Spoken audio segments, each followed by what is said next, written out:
Bomba-dee-da, bomba-dee-da, bomba-dee-da, bomba-dee-da, bomba-dee-da, bomba-dee-da, bomba-dee-da, bomba-dee-da, bomba-dee-da, bomba-dee-da, Time to make some breakfast. Good morning, bomba-dee-da, everybody, or good afternoon, or good evening, Wherever you you're may at. be, whatever you're doing. We're here. You could be Entertain. anywhere in this wide world right now. Yeah, or you could be on the moon. You could be. I mean, I don't know. Why not? Yeah. I'm sure the people that go into the moon here soon are going to take podcasts and listen to them. We could be the world, the moon's largest, fastest growing podcast. We're the fastest growing podcast in the United States and the moon. Does it get any better than that? I mean, really? No. Does it really? Nope. And we got some good information. I'm Dr. Blaine McLaughlin from Robbins, Iowa. I work in the city of Cedar Rapids, so we say Robbins, but most people might know where Cedar Rapids is, or you can at least find Cedar Rapids on a map. And I'm Dr. Matt Bynum from Greenville, South Carolina, really Simpsonville, South Carolina, home of the Simpsons. not really, but there's got to be some Simpsons there, probably. I'd imagine. Yeah. I haven't met too many of them, but so yes, we're two practicing dentists in the twilight of our careers, and each day, each week, each month, as we continue, we're asking ourselves the question of what's next, and are we able to retire? Are we able to have the lifestyle that we said we were going to have, that our financial advisors told us we'd have, as they took our money and invested it into the market, which is doing so stellar that most of us aren't able to do much of anything. I thought it was interesting, this article today talking about some of the rates that are going on. That's what he's quoting, really? Like, yeah. I found that interesting. I was kind of laughing at that, but so tell them what we're doing today, Blaine. Hey, so we have an article. There's a website called Biggerpockets, and it's one of my favorite websites for information and educating and stuff on investing. Not only multifamily, which we are kind of focused on, but they'll do single family homes. They'll do VRBOs. They have all sorts of articles on commercial and that kind of stuff. And so it's kind of a website that focuses on alternative investments other than stock market. And great, I read articles in there every week about stuff. So it's really, really good website. But I came across this one article. The topic of the article says multifamily is at high risk of continuing its historic crash in 2024. Here's why. And Matt and I are like, huh? And I'm like, wait, this sounds interesting. Yeah. We'll see what he thinks. We'll see what this guy, Scott, and Scott is who wrote it, is the CEO and president of Biggerpockets. So he probably knows a little something about it. Maybe we should get him on the podcast and interview him. Yeah. Maybe we should actually talk to him and say, hey, we did a rebuttal on your article. Yeah. Just for fun. We took it bit by bit, and we disagree with most of what you said. I wouldn't say most. I'd say maybe half. And it's not disagreeing. It's seeing it from a different perspective. And I think it's going to be good. I think it'll be good to talk about it today, because I know there's a lot of people out there that are asking you, Blaine, and they're asking me what's involved for multifamily this year. Last year seemed to be a tough year. So this year they're saying it's going to be better, but is it going to be better? Well, Scott doesn't think so. Scott thinks it's going to go to crap. Yeah. So I don't know. It's interesting because as we're coming off of the listening to Sumrock's little forecast of the year and what his belief system is around this multifamily, it's a little different than what this guy's thinking. So I think there's a combination of the two somewhere in there. Yeah. I think some of what he's saying is we're seeing. I think some of it depends on the area.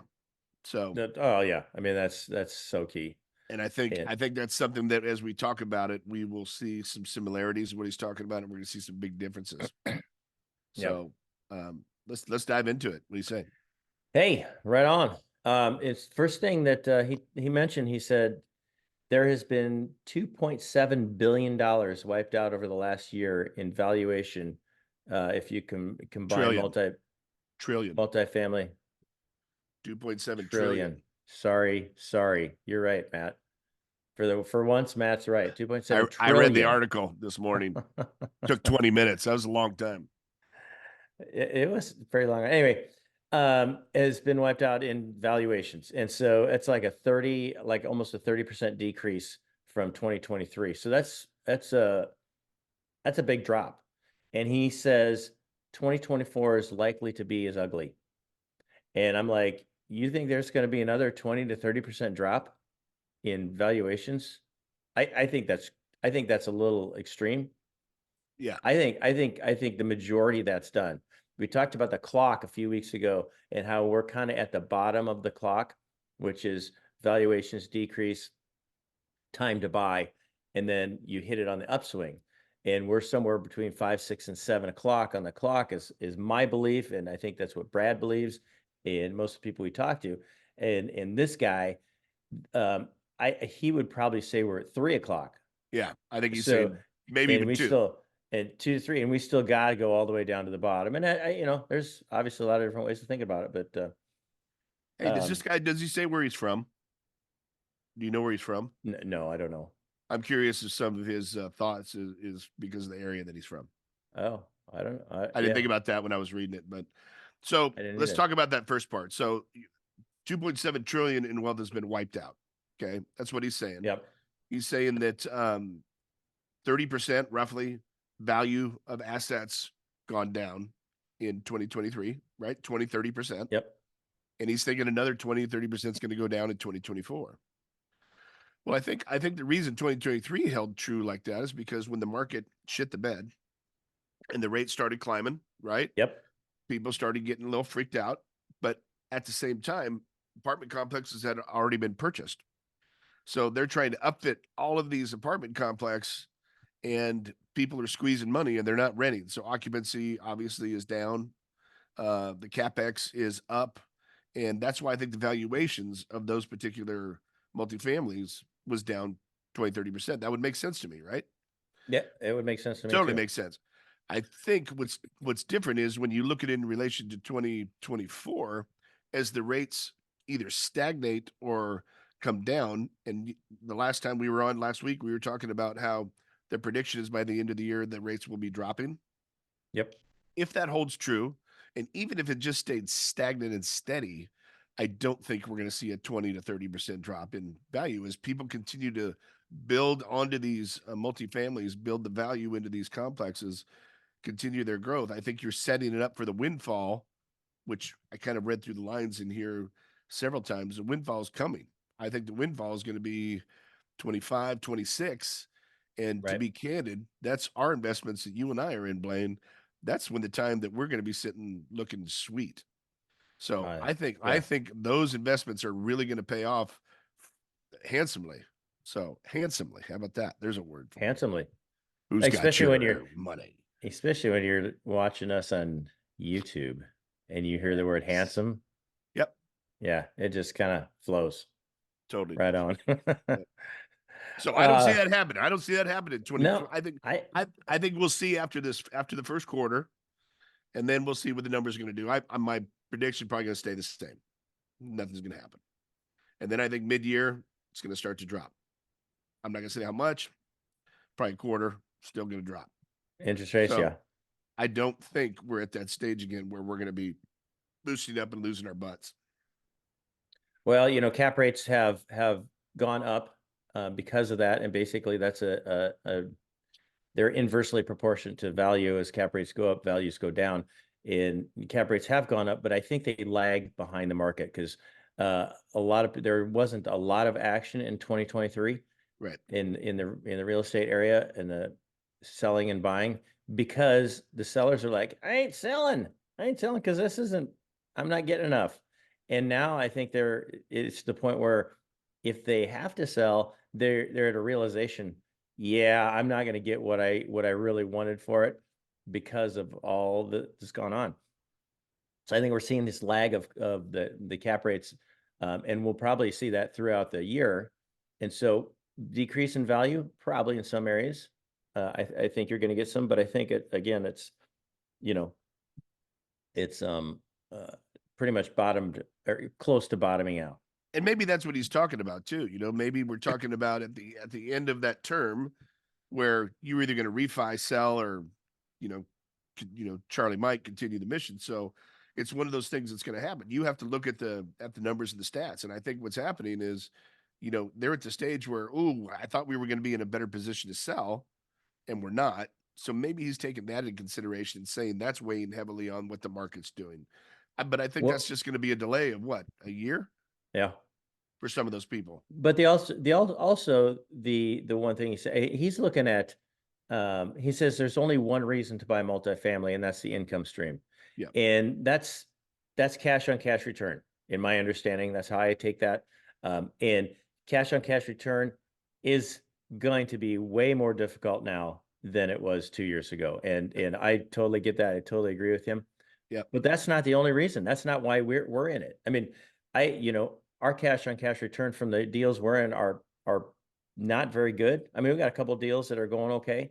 But some of them aren't, because everybody's trying to make sure they have enough cash to make sure the deal rolls through this time. And so, if that's why I got into it, yeah, I'd be really pissed, but I'm not into it. I'm in for what I consider the long haul, building the value over the years and then selling it. And so you get the income at the end. So that's one thing I thought, well, there's more than one reason. It's not only just the cash on cash return and the income stream. It's the appreciation over time. Yeah, totally with you on that. And we talked about cap rates, and we know cap rates and interest rates are highly correlated. And this is what he also mentioned. So it's difficult to make money if your cap rate is lower than your interest rate.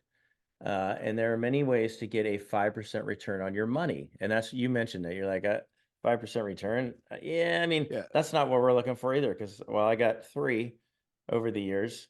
Yeah, who got into multifamily for 5%?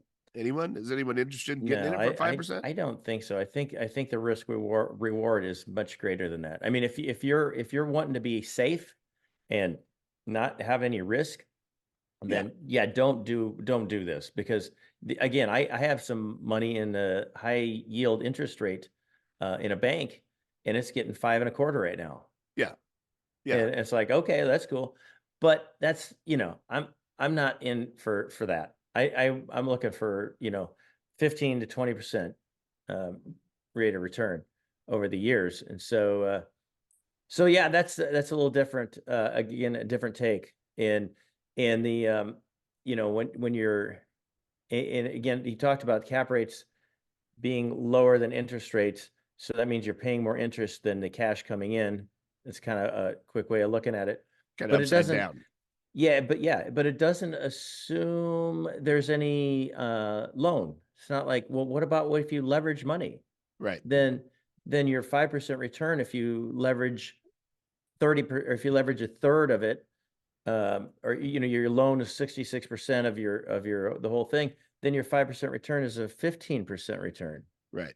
Because you have the bank is helping you out there. So now, and that was what I was going to say earlier. You caught up with me. Is one of the things that's crucially important that we've said in every episode, I believe, there are basics that have to happen when you are putting together a deal and you're underwriting, right? So one of the things is to put together conservative numbers, correct?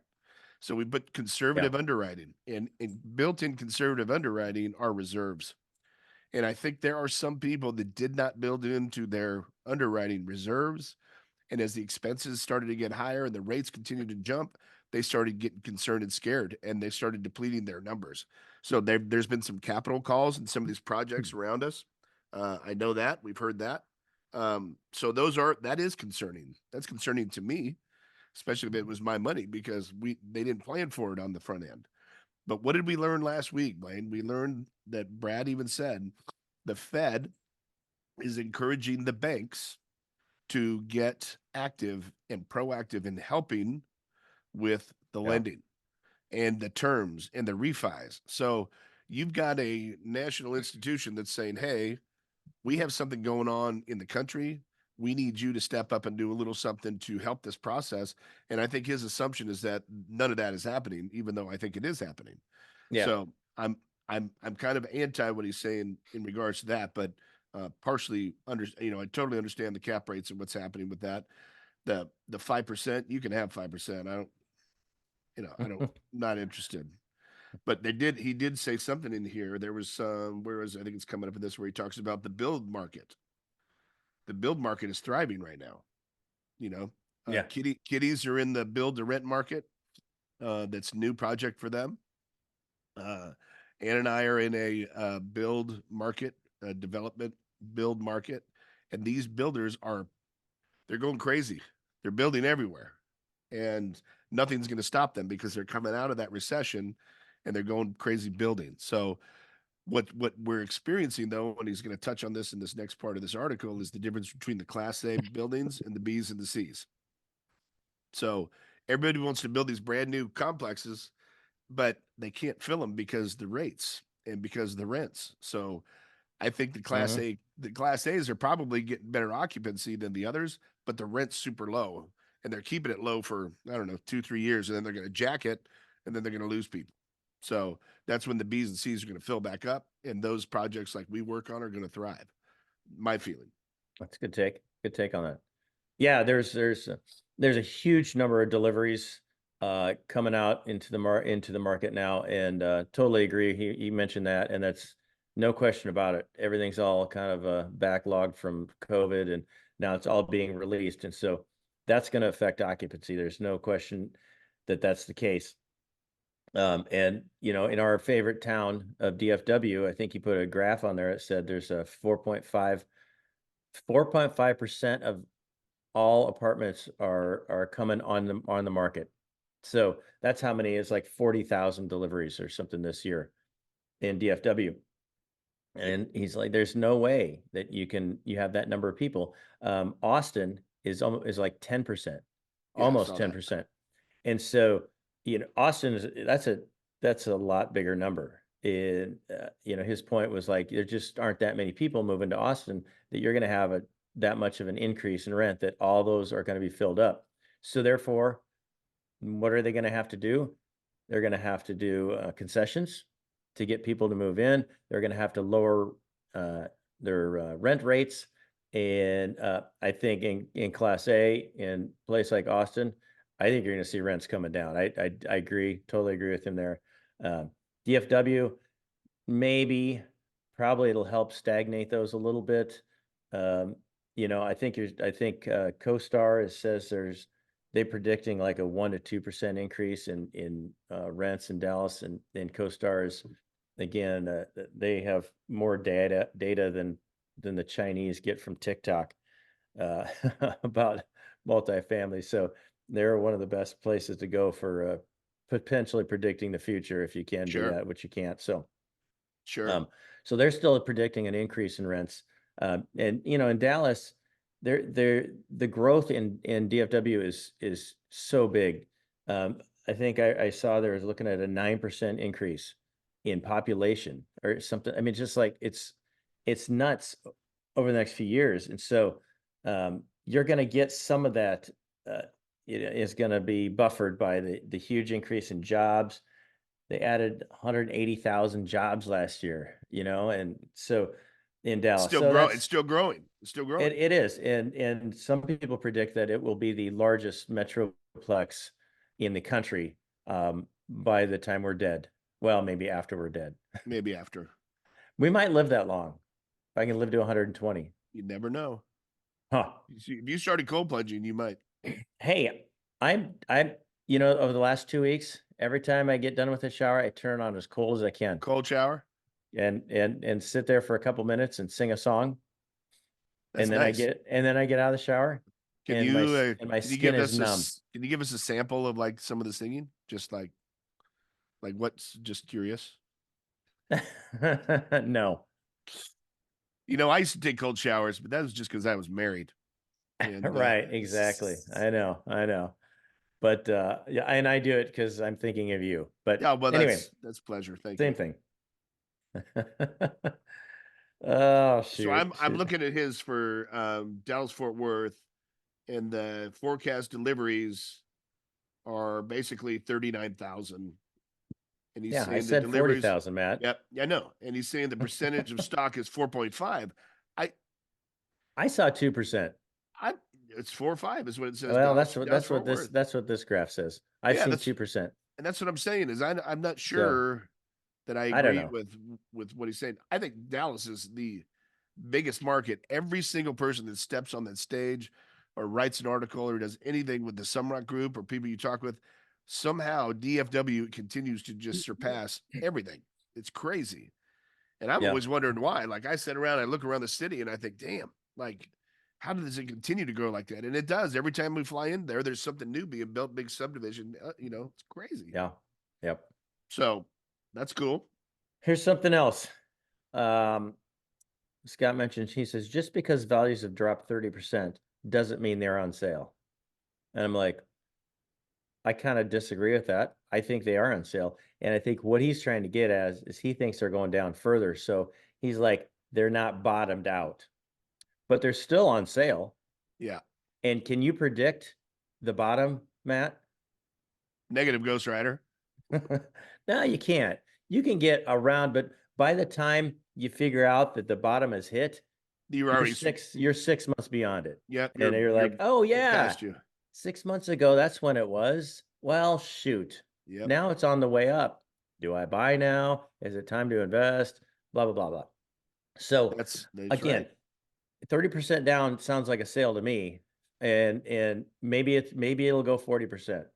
That's possible. But if I can get a deal for 30% off and it's a good deal and things are working well and it's in a good area, I think that's pretty awesome. And maybe the value drops again. If we're looking at just cash flow and income stream, yeah, probably maybe not a good idea. But if you're looking more for appreciation increase, then 30% off is great. Because yeah, over the next year, you're not going to get a huge appreciation, but over the next 5, you more than likely are. Yeah. I would also think by the end of the year, where the concern is that rents are falling because we're having to make deals and concessions. I think Yep. as the economy picks up and the rates continue to drop, I think toward the end of the year you're going to see that upswing. So I don't fully agree that you're not going to see this stuff until 2025. I think at the end of 2024 you're going to see that swing, and even then, how much of a change is happening with the rents right now? I mean, we're not talking significant amounts of rent decrease. I mean, No, not I think maybe areas, but I think he's generalizing yeah, for which he's some of the got to big do that. areas. You I got to get do it. that. I did read the year or rent increase in Dallas area is a 1% over the last year, and I think that's pretty good. You go to Phoenix, nope, you're down, and I think Colorado's down.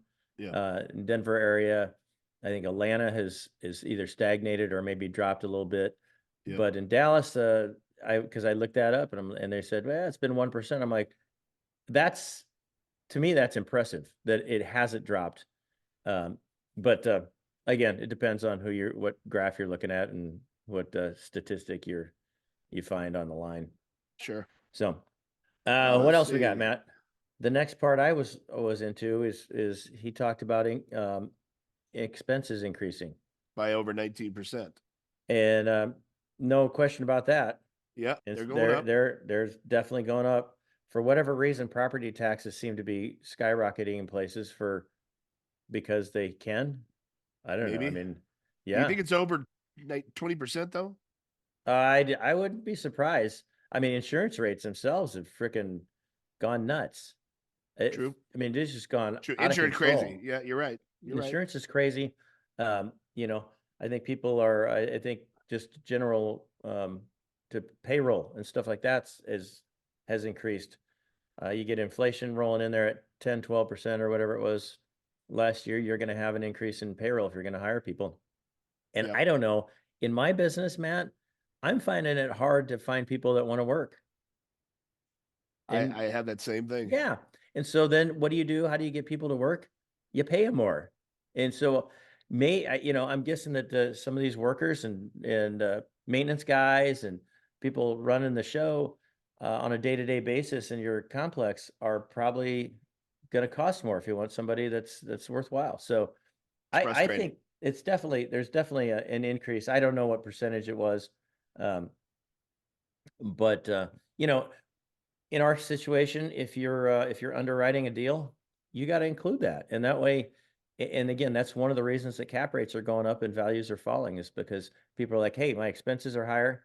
I can't afford to pay this and make it work. And so sellers are like, I have to get out of this. Okay, I'll drop my price to make it work for you so I can move on. Right. And so that's, that's the kind of thing we're seeing.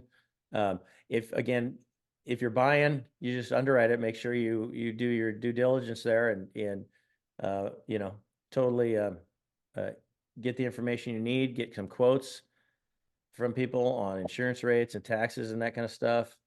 And, if it works, if it pencils, hey, then pursue it. Yeah. I thought this was interesting, and I think you touched on this just earlier. Is the interest rates won't come to the rescue. So the Fed talking about over the course of 2024 dropping 75 basis points. He's saying that's not going to do much for you, just because the fund rates are higher. And I don't know about that. I think, as again, I believe that we're in a position that the Fed and the banks are going to have to come to the table to make some things happen. And I don't think everybody's going to get stuck behind that 8 ball. And I think you're going to see things flip and turn around. So I don't know that I'm 100% behind him on this, but part of it I agree with, but the majority of it I don't. I think we're going to see a significant change at the end of 2024 and leading 2025, 2026. That's going to be high time for sales. And that's when people are going to want to take back over new complexes, not fire sales, but because there's meat on the bone and there's opportunity tax wise to do so. And I think they're going to do that. And I think you and I I think actually all the deals that we're in right now are going to hit at a very, very good time. I feel the timing on those is perfect. You feel it. I feel it. But I'm watching it. I'm seeing what's happening, and we know that we weren't ready to cash out this year or next year, so I'm just watching what's happening. Right. But I see what's happening. You start getting to that 3 to 5 year term, and I think for us it's going to probably be the 4 year term. I think you're going to see some major moves being made all over the place, especially because the majority of our properties that we own are in Dallas.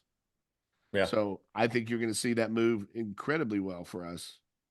What about his final thoughts? Well, he talked a lot about the 10-year treasury rate and how it's linked to the cost of borrowing money. And the 10-year treasury is again kind of inversely proportional to where it should be, and it's lower than it should be. I'm not sure why that is, but he thinks that's going to go up, and as that goes up, then the cost of borrowing increases. So he's like, it's going to be difficult to find some get some terms and stuff like that when you're getting money for multifamily. It's just gonna be more expensive again, which makes the deal harder to pencil. So I don't know a whole lot about that treasury rates and that kind of stuff. That's out of my realm of knowledge. But I think he is right in that. I just don't see it as dire as what he's saying, though. Yeah. I do think we're going to see 2024 is not going to be the stellar year, but I don't think it's going to be panic mode yet either. He seems to imply that this is going to be a completely horrible, that might be worse than 2023 is what I get from reading his article, but I don't know that that's true. And again, maybe that's just based on the income stream. Yeah. Too. And again, I'm wondering where he lives. You know what I mean? I don't know. Maybe he'll let us know after he watches this. Yeah. So I don't know. So, yeah. No, he did the information in this article is really, really good. You guys go check out Biggerpockets. Again, great website, lots of great information. He did a lot of research, you can tell. So he did. Scott Trench, and that was put up nice job. What was that, about 10 days ago, right? I think you gave it to me. Yeah. About 10 days ago. So you can find it on his probably his website. Yeah, multifamily is at high risk of continuing its historic crash in 2024. Here's why. So go to the homepage. You hit the blog. Real estate trends is where this article blog. is. Blog. Who's got your money? Who's got your blog? Hey, that was good conversation. Love it. You know what I mean? It's nice job.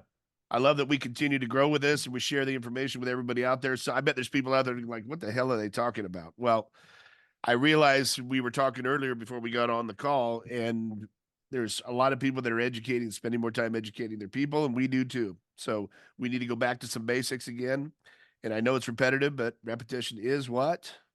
Second law of learning. The second law of learning. So we need to make sure people are coming to the table are learning, and we want to make sure that those that have been coming to the table consistently are also learning. So we need to start putting some things together.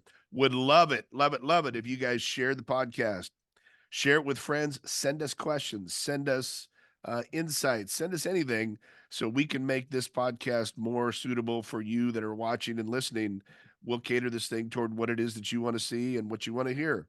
So Blaine and I are at your disposal. We're at your service. And we want to bring you on board.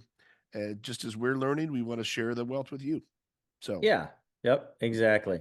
We want you to have a better than 3% return on your retirement plan over the last 25 years. So yes, that's what we're doing this. That's why we're doing this.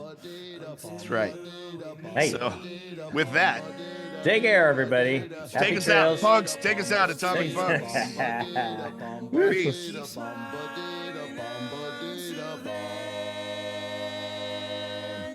Who cares about the clouds when we're together? Just sing a song.